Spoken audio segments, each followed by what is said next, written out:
Wrestling has more than one royal family.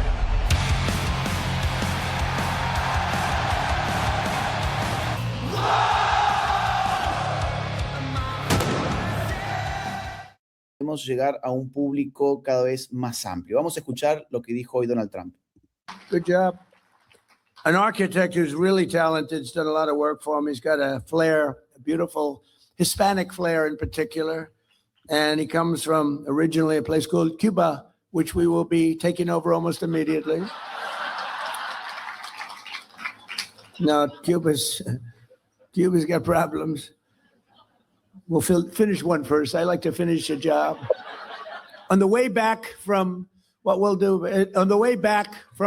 Iran, we'll have one of our big, maybe the USS Abraham Lincoln aircraft carrier, the biggest in the world. We'll have that come in, stop about 100 yards offshore, and they'll say, "Thank you very much, we give up." Good job. Bueno, esto fue una de las declaraciones del día, porque también dio entrevistas, ya vamos a pasar otro clip también del día de hoy, donde Trump vuelve a repetir el asunto del Abraham Lincoln, es decir, no parece que haya sido un simple chiste, sino que realmente es algo que tiene en mente. ¿Qué podemos comentar sobre esto, Carlos? Que efectivamente se acerca la libertad para Cuba. Yo no tengo duda de que esto va a ocurrir más temprano que tarde. Claramente, primero Trump tiene que terminar lo de Medio Oriente, tiene que tener la entrevista con Xi Jinping, que es la semana que viene, una entrevista sumamente importante para el futuro de la humanidad y para los que estamos viviendo este siglo XXI, porque yo creo que se empiezan a acercar las superpotencias y se empiezan a definir zonas de influencia. Y América para los americanos, esta vez desde Groenlandia a la Antártida, está en la cabeza de la administración Trump, y con esto van a seguir, porque veamos que no solamente habla Trump de este tema, sino que habla el arquitecto de este proyecto en América, que es Marco Rubio. Marco Rubio se ha referido en 3 oportunidades a este tema en las últimas 48 horas, y se ha convertido Marco Rubio no solamente en el secretario de Estado y presidente del Consejo de Seguridad Nacional, sino en el vocero de la Casa Blanca, porque la vocera está con permiso por su maternidad. Sobre el electorado cubano, que ha sido tan importante para su último triunfo político. Vamos a escucharlo. Do for Cuba what you've done for Venezuela, bring in new leadership and free those people up to be happy again? Is Cuba on the line? I don't really talk about Cuba too much, other than to say that perhaps on the way back from Iran, as we finish that one, you'd like to do one after the other, right? But we'll stop the Abraham Lincoln aircraft carrier, the most gorgeous carrier I've ever seen. We'll stop the Abraham Lincoln a couple of 100 yards offshore, and we'll watch them wanting to do something. No, the people in Cuba, I mean, the country is devastated right now. It's just devastated. So it would be an honor to free it up. You know, I got all the Cuban vote. I got 94% of the Cuban vote in the U.S. And, you know, I have an obligation, frankly, to do something. It's what they did to the Cubans, what they did to the families of the people that are living in the United States is unthinkable. Very much like Iran in that way. Bueno, hasta ahí. El país está devastado ciertamente, pero la crisis energética, si bien sigue existiendo, no está en su pico histórico como se registró en marzo. Recordemos que el propio Trump le permitió a finales de marzo justamente a un petrolero ruso con 730.000 barriles de crudo que pudiese ingresar en Cuba, y entiendo que hasta el día de hoy continúan viviendo de lo que les ha provisto Rusia en ese momento. Sin embargo, las condiciones humanitarias están, bueno, como siempre, un verdadero desastre, y Estados Unidos, cuando termine en Irán, según lo que dice Trump, avanzaría sobre Cuba, ¿no? Sí, va a avanzar sobre Cuba, primero porque es una decisión política, segundo porque le ha dado esta tarea que la continúe a Marco Rubio, igual que la tarea de Venezuela, y una tarea que todavía se conoce poco, pero en pocos días va a estar visitando al Papa Marco Rubio y a la premier italiana, que, como todos saben, tuvo una gran cercanía con Trump, y después de la discusión de Trump con el Papa se apartó. Bueno, Marco Rubio va a suturar esas heridas y a decirle a la líder italiana que el presidente Trump como ofrenda de paz y de amistad, va a pedir a la FIFA que Irán sea expulsado del próximo Mundial y sea reemplazado por Italia. No está dejando nada por dejar de pensar de cara a octubre el presidente, porque en 3 de noviembre son las elecciones y todo lo que ocurra en octubre va a definir mucho del sur de Estados Unidos. Y no digo octubre de casualidad, porque a mí me dicen que hay un deadline, que el 1 de octubre tiene que estar el nuevo gobierno de Cuba en funcionamiento. De vocero de la Casa Blanca, como bien lo describías. Vamos a escucharlo. On Cuba, oil blockade on Cuba. There's no oil blockade on Cuba per se. Here's what's happening with Cuba, okay? Cuba used to get free oil from Venezuela. Used to give them a bunch of free oil. They would take like 60% of that oil and resell it for cash. It wouldn't even go to benefit the people. So the only blockade that's happened is the Cubans have decided, the Venezuelans have decided we're not giving you free oil anymore. And you can only imagine nowadays, the way oil prices are, no one's giving away free oil, much less to a failed regime. So the problem with Cuba is worse, okay? Their economic model doesn't work. And the people who are in charge can't fix it. And the reason that I can't fix it is not just because they're communists, that's bad enough, but they're incompetent communists. On Cuba. Bueno, es el mecanismo que Es muy nosotros interesante muchas eso, veces. Sí. Muy interesante. Primero porque vos fíjate que Marco Rubio es un ideólogo, pese a lo cual diferencia comunistas de comunistas incompetentes, ¿no?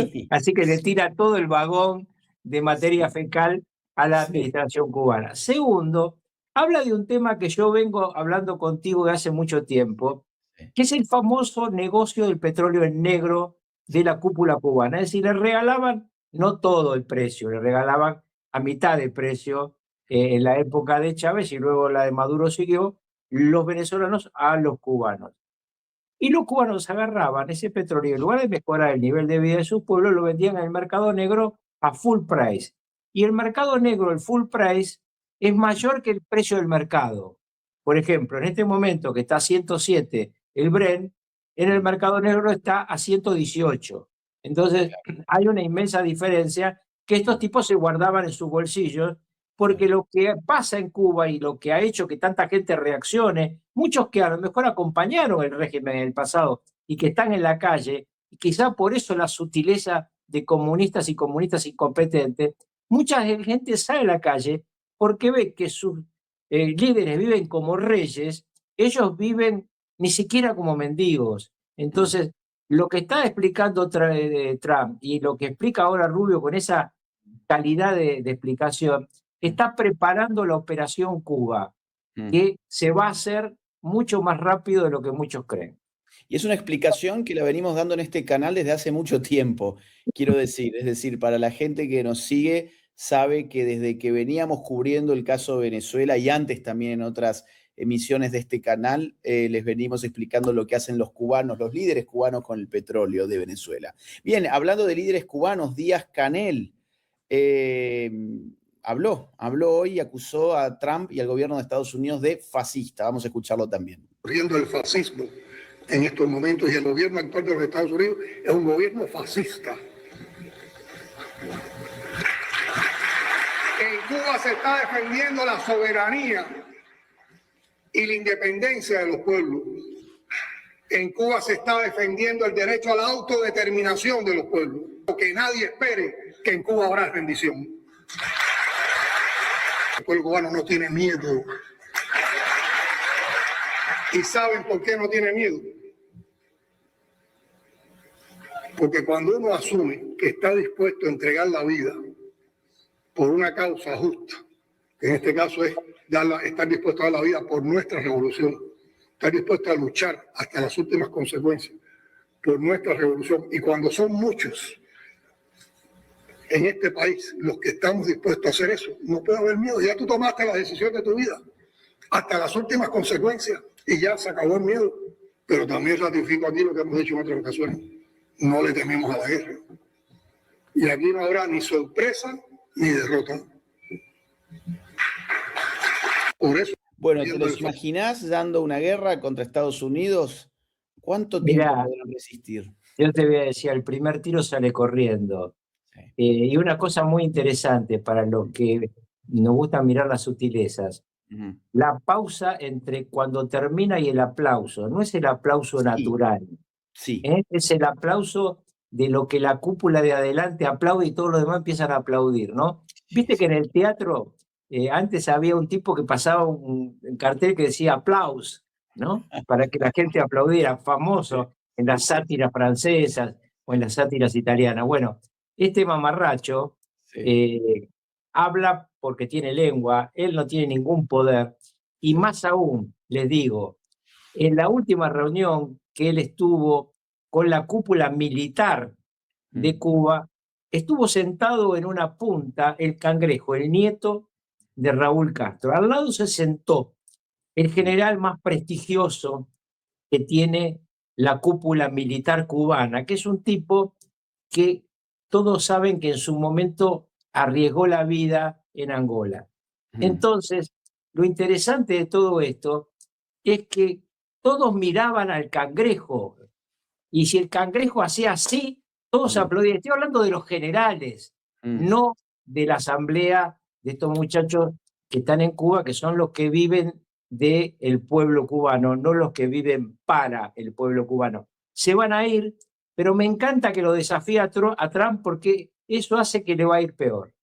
Sí, y este mamarracho, como lo calificaste, también hizo un tuit que dice así: el presidente de Estados Unidos eleva sus amenazas de agresión militar contra Cuba a una escala peligrosa y sin precedentes. La comunidad internacional ha de tomar nota y junto al pueblo de Estados Unidos determinar si se permitirá un acto criminal tan drástico para satisfacer los intereses de un grupo pequeño pero adinerado, influyente, con ansias de revancha y dominación. Ningún agresor, por poderoso que sea, encontrará la rendición en Cuba. Tropezará con un pueblo decidido a defender la soberanía y la independencia en cada palmo del territorio nacional. Bueno, a ver si adivinás, Carlos, qué presidente de nuestra región salió en defensa de Díaz-Canel y aplaudió este tuit y lo difundió y dijo que le va a Petro, responder.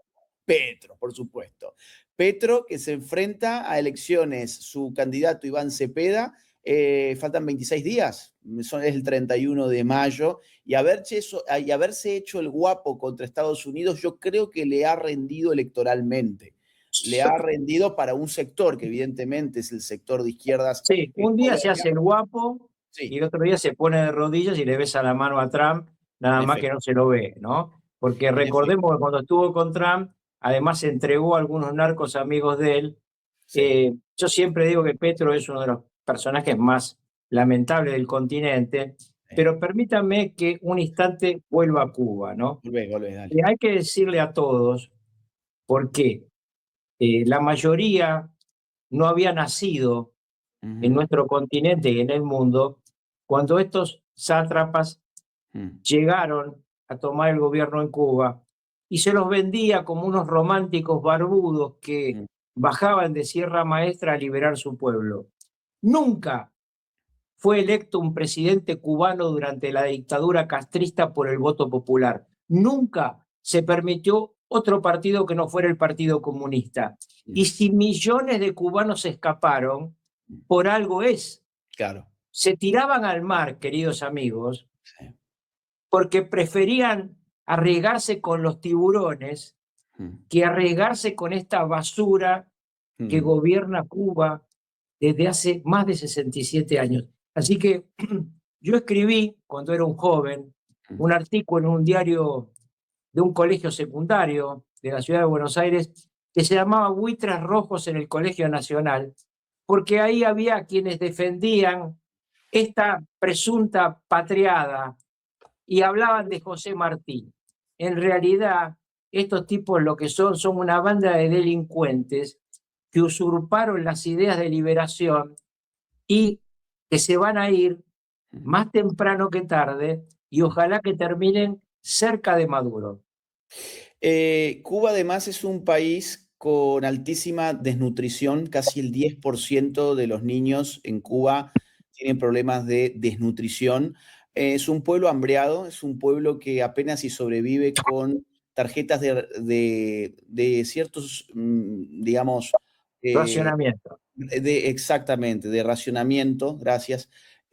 con las cuales acceden a un paquete de azúcar, a una botella de aceite, y más o menos tienen que ir administrando estos suplementos básicos que el gobierno les va dando a cuentagotas para poder sobrevivir. Por eso... Pero en este momento eso se entrega una Sí. vez por mes. Exacto, exacto. Y te puede tocar lo que te digo, una botella de aceite, un paquete de azúcar y más o menos tenés que ver qué podés inventar con eso, un paquete de harina y allí a sobrevivir. En este contexto es que quiero que vean esta otra intervención o este otro clip de Díaz-Canel donde dice que están apostando a comer únicamente lo que Cuba sea capaz de producir. Pero Cuba importa el 80% de los alimentos, con lo cual se van a morir más de hambre todavía. Miren esto. Contemplamos dos programas fundamentales. El programa de producción de alimentos para alcanzar la soberanía alimentaria del país, estando conscientes de que vamos a comer no lo que importemos, vamos a comer lo que seamos capaces de producir en el país. Y ustedes me podrán decir, pero estás loco, pues ahora que tienes menos combustible, que tienes menos cosas, ¿cómo vas a lograr soberanía alimentaria? Bueno, con el esfuerzo y con el talento de los cubanos, trabajando todos nosotros conscientes de que vamos a comer lo que seamos capaces de producir, aplicando la agroecología y ante la falta de productos y fertilizantes, estamos aplicando agroecología y estamos desarrollando un programa de desarrollo agropecuario, de producción de alimentos que es más amigable con el medio ambiente, que es sostenible en nuestras condiciones. Y el otro programa importante es entonces también para la sostenibilidad energética del país, el programa energético. Bueno, un delirio, ¿no? Es decir, pensar en el medio ambiente cuando en realidad tenés a la gente muerta de hambre, no tenés energía, el 80% de los alimentos en Cuba son importados y decirles ahora que en realidad van a tener que comer únicamente lo que ellos puedan producir es llevarlos a la prehistoria. Mira, me hace acordar esta negación de la realidad de la corte que rodea a este personaje y de él.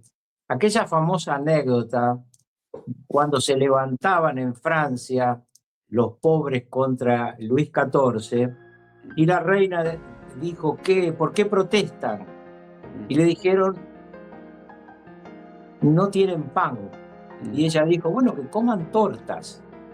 Bueno, esto es Díaz-Canel, ¿no? Y terminará, no digo guillotinado, porque no hay posibilidades de que eso sea una idea de Trump, pero espero que termine preso porque han matado a mucha gente, han muerto muchos cubanos, no solamente en el mar comido por los tiburones, han muerto muchos cubanos de hambre, de miseria, ha obligado a las mujeres a prostituirse.